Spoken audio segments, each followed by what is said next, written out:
Embarquement immédiat pour un nouveau reportage d'Israël plus proche de vous. Bienvenue à tous.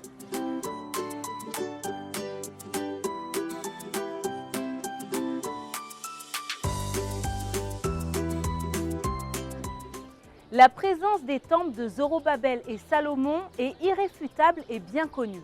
Cependant, la vie qui émanait tout autour de ces lieux l'est un peu moins.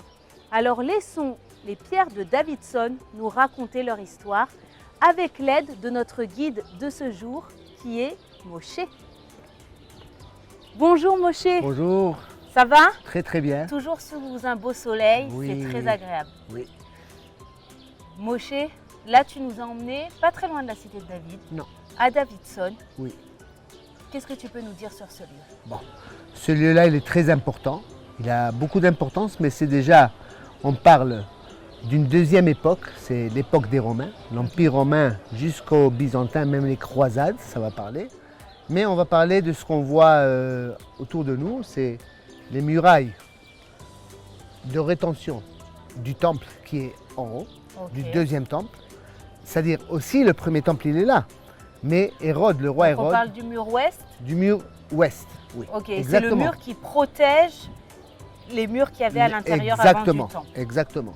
Donc, le roi Hérode, il va reconstruire le deuxième temple d'une façon très belle. Et donc, c'est connu que c'était une des 7 merveilles pour entrer dans le temple. Et même les non-juifs, ils avaient le droit de rentrer. Ah bon? Oui. Dans le temple à Dans le l'époque. temple à l'époque. C'était Il y pas avait seulement une pierre, réservé aux il y a Juifs. une pierre qui est aussi dans le musée d'Israël, qui démarque, qu'on a trouvé ici dans les fouilles archéologiques du temple, qui est écrite en grec. C'était le langage commun du moment, et qu'ils l'ont trouvé exactement, disant jusqu'ici on a le droit de rentrer pour les non-juifs. Ok. De là vers plus. Donc on peut appeler ça les parvis? Les parvis, D'accord. exactement. Ça c'est une pierre qu'on a trouvée, mais c'est pas ici, c'est juste derrière ce mur-là. D'accord. Ce qui est important, c'est aussi cette paroi, ce mur-là, il y a une sortie.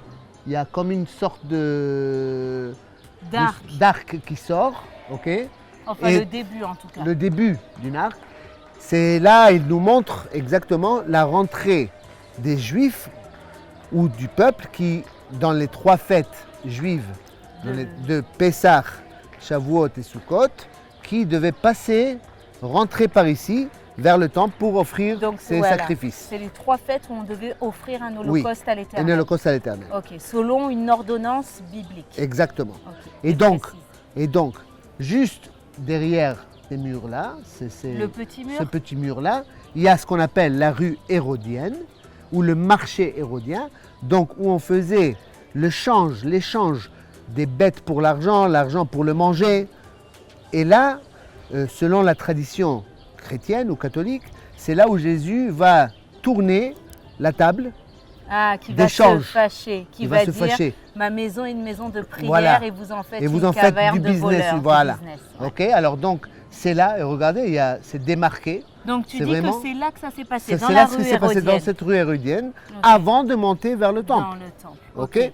Donc Donc- souvent, des fois, on confond, on pense que c'était à l'intérieur du temple. Oui. Mais en fait, non, c'était aux alentours du C'était temple. alentour, Ok. aux alentours.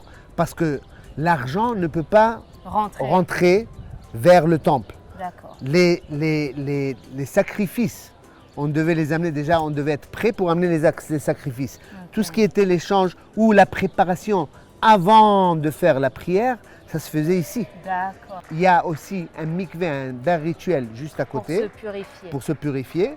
Et donc après qu'on se purifiait, on montait vers le haut et on était déjà prêt pour faire notre sacrifice ou nos prières. Et là, on peut parler des fouilles archéologiques. C'est irréfutable aussi de ce qu'on a trouvé.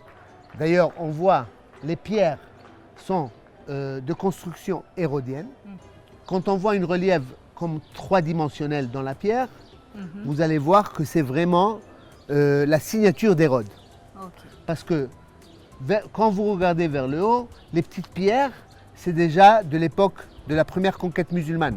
Ça n'a rien à voir. En fait, ça vous sert de preuve et de pouvoir De établir à quelle époque et qui a été Exactement. là, Exactement. quel royaume c'était. Maintenant, quand est-ce qu'on a commencé les fouilles ici? après la guerre des 6 jours, il y a des petites fouilles, pas autant. Et dans les années 70, déjà, on commence à vraiment intensif, une fouille intensive. Et les archéologues Eli Shukroun et Ronnie Reich, ils vont descendre tout vers le bas et vous allez voir aussi les pierres qui démontrent la destruction du deuxième temple sont massifs, énormes. Mais c'est vraiment les pierres. C'est les pierres du deuxième temple. C'est sûr. C'est sûr, parce que ça fait Alors partie... même des années après, on les voit. Oui, Waouh. parce que tout ce temps-là, imaginez-vous qu'après la destruction du deuxième temple, ici c'est les Romains, pour donner une petite claque aux Juifs, ça leur dit, ça n'a rien à voir, vous n'avez plus le temple, vous êtes exilés de Jérusalem, ils sortent de Jérusalem, ils commencent à jeter leurs poubelles, leurs Là, affaires sur ici, le temple sur le temple. Et donc, quand on va arriver à une époque, les poubelles arrivaient jusqu'à où il y a cette sortie-là, cette petite arche. D'accord. Donc regardez combien ils ont descendu et vous allez voir aussi, Ils ont fouillé. ils ont fouillé, vous allez voir comment on sait que c'est vraiment les pierres. Vous allez voir l'impact de la pierre qui est grande, qui casse le sol.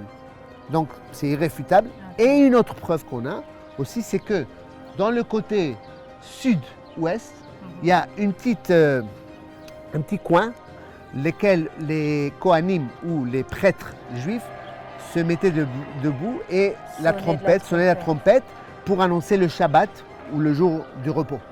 Et donc la pierre, on voit le côté, le coin, comment il était, et il s'est écrit en hébreu pour sonner la trompette, pour séparer le jour de... Ça ne continue pas, ça reste en vide. Et ça, vous l'avez retrouvé. Ça, on l'a retrouvé. Ce que vous allez voir, c'est juste une copie, parce que la vraie pierre, elle est dans le musée d'Israël. Ok, moi, où j'aimerais vraiment, pour finir cette interview, Oui. j'aimerais qu'on aille, Ok, c'est sur les murs du temple. exactement. On y va. On te suit. Allez.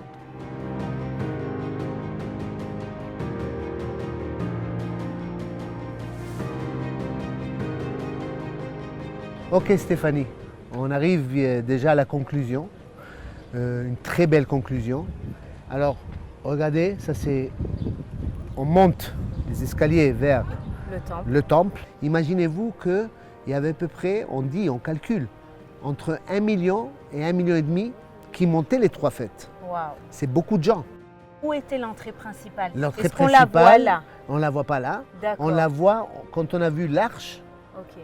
Et Donc, rappelons la constitution du temple. Oui. Enfin, là, c'est pas le mur du temple, ça, mais c'est le côté sud. Ouais, les parvis, Ok. entre le mur des parvis. Ok. Donc, il y avait des escaliers de toutes De parts. tout part.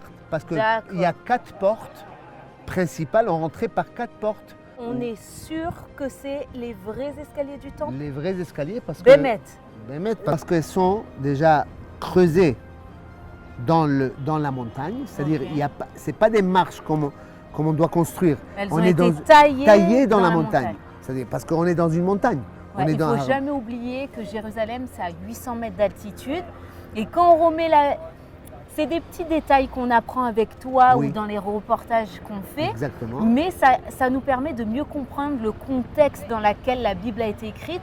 Exactement. Et là, donc, vu que c'est une montagne et que le temple était au-dessus, donc ils ont été intelligents, ils ont directement taillé dans la roche. Exactement. Super. Ils n'ont pas besoin de se casser la tête, de construire des Ok. démarches. Donc Ok. c'est taillé dans la pierre et ils montent, ils montent, ils montent, ils montent.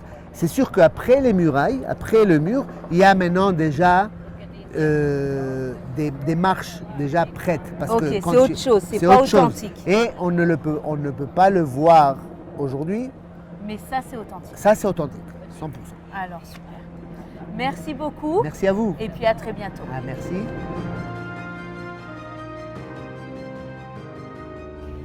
Bénédiction sur vous et autour de vous. Et je vous dis à très bientôt à Jérusalem.